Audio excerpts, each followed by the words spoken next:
ఒక పెద్ద business man ఓ గురువుగారిని ప్రతి పండక్కి ఇంటికి భోజనానికి ఆహ్వానిస్తాడు. ఆ రోజు ఉగాది. యథావిధిగా గురువుగారు వాళ్ళ ఇంటికొచ్చి భోంచేసి బయలుదేరిపోతారు.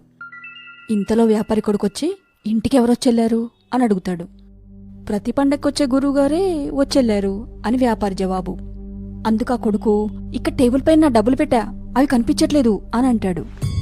చీచీ, గురువుగారు అలాంటి వ్యక్తే కాదు, తన అలాంటి పని జన్మలో చేయరు అనంటూ వ్యాపారి బయటికెళ్ళిపోతాడు. ఇక వినాయక చవితి వస్తుంది. వ్యాపారి మళ్లీ గురుగారిని భోజనానికి ఆహ్వానిస్తాడు. గదిలో కూర్చోబెట్టి భోజనం ఏర్పాట్లకి కిచెన్లోకి వెళ్ళిపోతాడు. ఇంతలో వ్యాపారి కొడుకొచ్చి, గురువుగారు, ఇలా అడుగుతున్నాను తప్పుగా అనుకోవద్దు, పోయినసారి మా ఇంటికొచ్చినప్పుడు టేబుల్ పైన నా డబ్బులుండే, మీరు భోంచేసి వెళ్ళిన తర్వాత అవి కనిపించట్లేదు అని అంటాడు. వ్యాపారి కొడుకు మాటలు విని గురువుగారు బాధతో కంటతడి పెట్టుకుంటారు. అంతలో వ్యాపారొచ్చి, అత్తదిని ఇంటికి పిలిచి ఏంట్రా ఇది, గురువుగారు అలాంటి వారు కాదని నీకింతకుముందే చెప్పానుగా అంటూ కొడుకుని చడామడా తిట్టేస్తాడు. అందుకా గురువుగారు, నా కన్నీళ్లు నన్ననుమానించినందుకు కాదు నాయనా అనంటారు. మరెందుకు గురువుగారు అని వ్యాపారి అడిగితే, ఒక్కసారి ఆ షెల్ఫ్లో ఉన్న భగవద్గీత తెరిచి చూడు అని గురువుగారంటారు.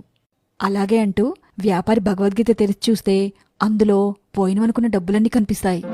అవి చూసి తండ్రి కొడుకులు తెల్లమొహం వేస్తారు. అప్పుడు గురువుగారు, పోయిన పండక్కి నేనొచ్చినప్పుడు మీరు నన్ను కూర్చోబెట్టి ఫ్యానేసి వెళ్ళగానే గాలికి డబ్బులన్నీ ఎగిరిపోతుంటే నేనే అవన్నీ పట్టుకొని భగవద్గీతలో భద్రపరిచా. మీరెలాగూ భగవద్గీత చదవడానికి తెరిచినప్పుడు చూసుకుంటారులే అనుకున్నా.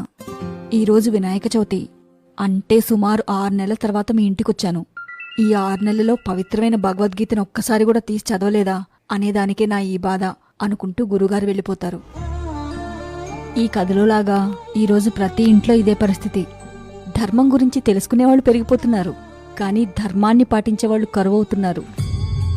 పొద్దున్న లేచినప్పటి నుంచి మొబైల్లో అక్కర్లేని చెత్తాచెదారం చూస్తున్నాను తప్ప పవిత్రమైన భగవద్గీత, రామాయణం లాంటి గ్రంథాలు మాత్రం చదవట్లేదు. అవి కొని షోకేస్లో పెట్టి మా దగ్గర కూడా ఉన్నాయి అని గొప్పలు చెప్పుకోవడానికి మాత్రమే వాటిని వాడుకుంటున్నాము. ఇప్పటికైనా నా మాట వినండి.